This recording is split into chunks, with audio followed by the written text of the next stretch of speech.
Good afternoon, my dudes. It is Wednesday. We are back once again with your buyer's guide, and this week there's been a kickoff of a whole new set of specials coming out from Evetech. Some old, some new, some of the festive season carryover, some really good carryovers like 13600K upgrade kits, which are still pretty much my favorite upgrade kit to go for right now, and they are absolutely exceptional. But we have none other deals, some laptops even to talk about. So without further ado, without further gilding of any lilies, let's jump straight into the top 10. So from 87 deals, here are your top 10. Starting off with number 10. It's a T-Flight HOTAS system. This is a complete system for the budding sim enthusiast. If you're into things like War Thunder or Microsoft Flight Simulator or something like that, this is going to be an absolute treat to that end, because it's even got rudder pedals. It's got a full throttle, double throttle quadrant that you can switch between the two sides on it as well. And then you've got another throttle at the bottom middle for like a main throttle if you want to use it for that. There's just a lot of flexibility in this platform, and a 3,000 Rand for a box that's all in one for the cost of what would normally be just, not even a joystick. But on a high end like this is, then you're getting quite a lot of inherent value from buying the bundle.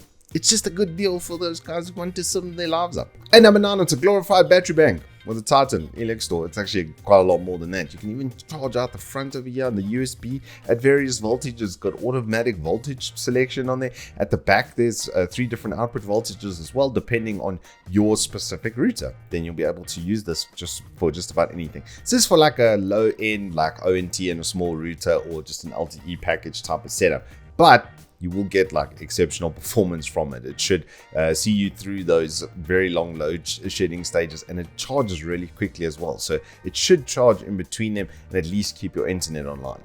And number 8, it's Old Faithful with the E100, a 2.5 inch 1 TB SSD. Nothing fancy, but 5-year local warranty on it for $900. It's been on special for a while, and so if you're still buying spinning discs, which basically cost the same but have like 1/5 the performance, why? Just get this thing. It's good. Trust. At number 7, it's another Old Faithful. Hermes E3s are back on special again at $599. There is a full review here if you do need it, but everything on the keyboard, really like just decent quality and stuff. For the price point, these things are practically unbeatable. Rounding out the top of at number 6, it's the Deepcool AK400. I absolutely love these. I've been using it on the test bench for quite a while now, and basically anything with 120 watt TDP or less, it will keep cool and keep at the boost pretty much permanently. So if you're keeping track, that means like even 12 core AMDs and stuff should be fine. About 120 watt, I'd say up to about 140 watt is its sort of cutoff. After that, chips are going to get to their thermal throttling point to give you the most performance. So if you've got like a good mid-range, like 8 core, 6 core sort of PC, and you want to overclock, or you just want really good cooling and to not really hear the fan curve, then AK400 comes highly suggested out of the tower coolers. It's one of my absolute favorites.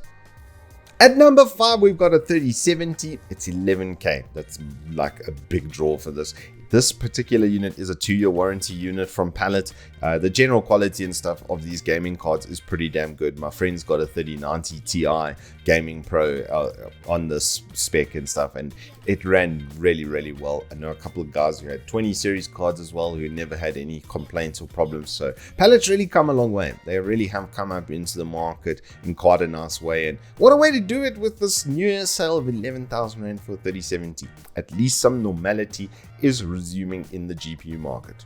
At number 4, we've got the rather premium MSI Crosshair 15. This thing is super sickly spec'd now at the price point. Before, it was a little bit expensive because of licensing and stuff for this, because it's, a special like 2-in-1, like it's a licensed product, so it's got to have royalty fees and stuff applied to it. But now they've pulled back on the pricing, and it's become an exceptionally good deal. 12900H is an absolute animal. It's an animal. It will beat my 5900X water cooled even in the chassis all day, every day. They're kind of nuts. 32 gig RAM as well. It's got a 1 TB NVMe, a nice 1440p 165 hertz base monitor. So if you're playing games and stuff on the go, you've got resolution and high refresh rate all in one, and then that's driven by a 3070 Ti. So there's absolutely no slouch in the spec in absolutely any point. This chassis was, like we say, it was quite well received, the performance and stuff, but like I say, the price point was a bit high. Now at 40k, This is basically the same price as what the 12700H units were going for. So you're getting a processor up spec for almost nothing. At number 3, it's Premium XPG 4133 megahertz now CL19 kits for 1,500 Rand. If you're on DDR4, this is the one to go for. It's a no-brainer. Look at the price versus performance. Limited lifetime warranty. I've been using these DDR5 kits since 12th gen launch, and not one of them has given me a failure yet. So I can even vouch for their performance, their reliability, that lifetime warranty and stuff that they're applying to it isn't foolhardy. They are confident in their product, and for good reason. The build quality and stuff on these is absolutely fantastic. Loving ADATA on the Evetech store right now.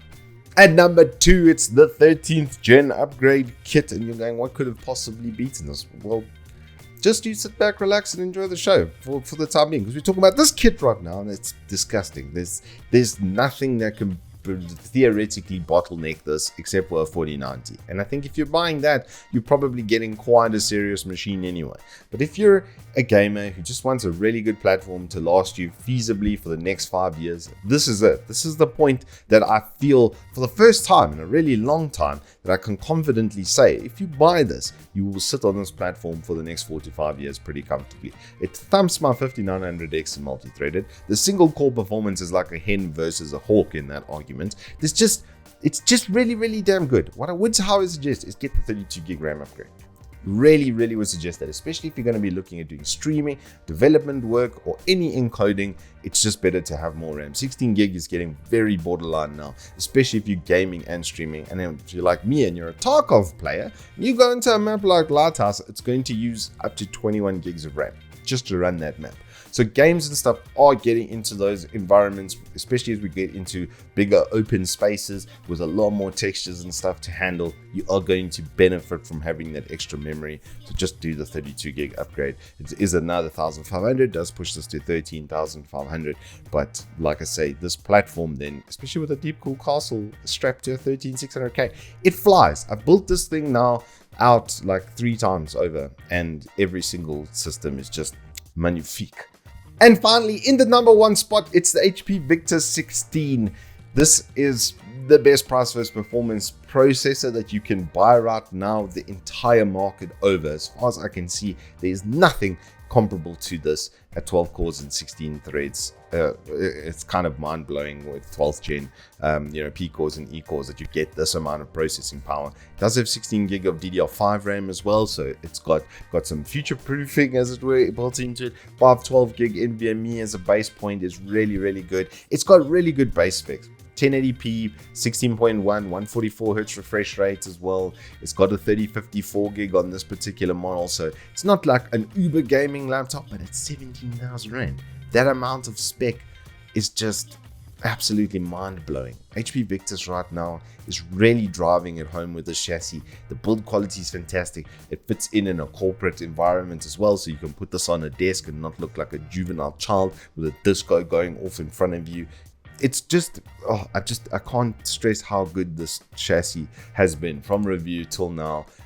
It's been really good. My suggested spec, if you're going to get this, especially for like a development sort of workload, do the 32 gig RAM and the 1 TB drive. It's going to push it to 21K, but then you are literally styling for the rest of this thing's lifetime, which is 3 years, I would say, maybe going on 4.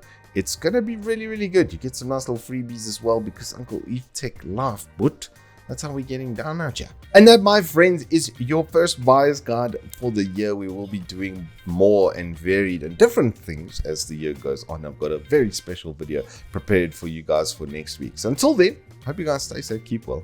If you have enjoyed this, please do hit us up with a like and subscribe. And I will see you on the flip side.